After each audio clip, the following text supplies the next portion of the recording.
વડોદરા શહેરમાં અધૂરી કામગીરીએ નવીન દાંડિયા બજાર ફાયર સ્ટેશનનું લોકાર્પણ કરી દીધું, જેને પગલે કર્મચારીઓને આજની તારીખે પણ 40 થી 45 ડિગ્રી ટેમ્પરેચરમાં શેડ નીચે બેસીને ફરજ બજાવવાનો વખત આવ્યો છે. સ્માર્ટ સિટી વડોદરાના સ્માર્ટ અધિકારીઓને સ્માર્ટ શાસકોએ પૂરની પરિસ્થિતિ બાદ નગરજનોને વિકાસ કામો બતાવવા માટે કરોડો રૂપિયાનું કામનું ખાતમુહૂર્ત અને લોકાર્પણ કરી નાખ્યું, જેમાં તત્કાલીન મ્યુનિસિપલ કમિશનર ડોક્ટર વિનોદ રાવના સમયમાં દાંડિયા બજાર ફાયર સ્ટેશન જર્જરિત અવસ્થામાં હોય તો તેને ધ્વસ્ત કરી દેવામાં આવ્યું હતું અને નવી વ્યવસ્થા ગોઠવવાની વાત કરી હતી.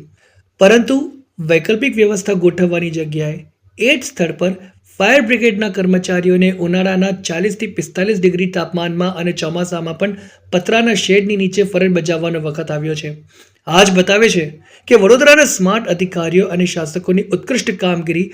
કોર્પોરેશનના વિપક્ષી નેતાએ આ મામલે સત્તાધીશો અને શાસકોની આકરી ઝાટકણી કાઢી હતી, ત્યારે બીજી તરફ ફાયર સ્ટેશનના લોકાર્પણ અને અગનગોળાએ વરસાવતી ગરમીમાં જવાનોના નવા ફાયર સ્ટેશનની શિફ્ટિંગની કામગીરી અંગે સવાલ કરતા ચીફ ફાયર ઓફિસર મનોજ પાટીલે જણાવ્યું કે આગામી 2-3 દિવસમાં અડધા સ્ટાફની શિફ્ટિંગની કામગીરી પૂરી કરવામાં આવશે.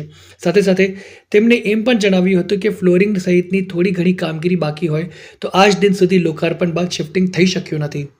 આપણે દાંડિયા બજારના કોઈ સ્ટાફને આપણે ડિપ્લોય કરવાનું છે અને 2-3 દિવસમાં આપણે આ કામગીરી કરવાની છે. તો 2-3 દિવસમાં આપણે એમાંથી આધા સ્ટાફ હાફ સ્ટાફ જે છે આપણે અહીંયા શિફ્ટ કરી દઈશું.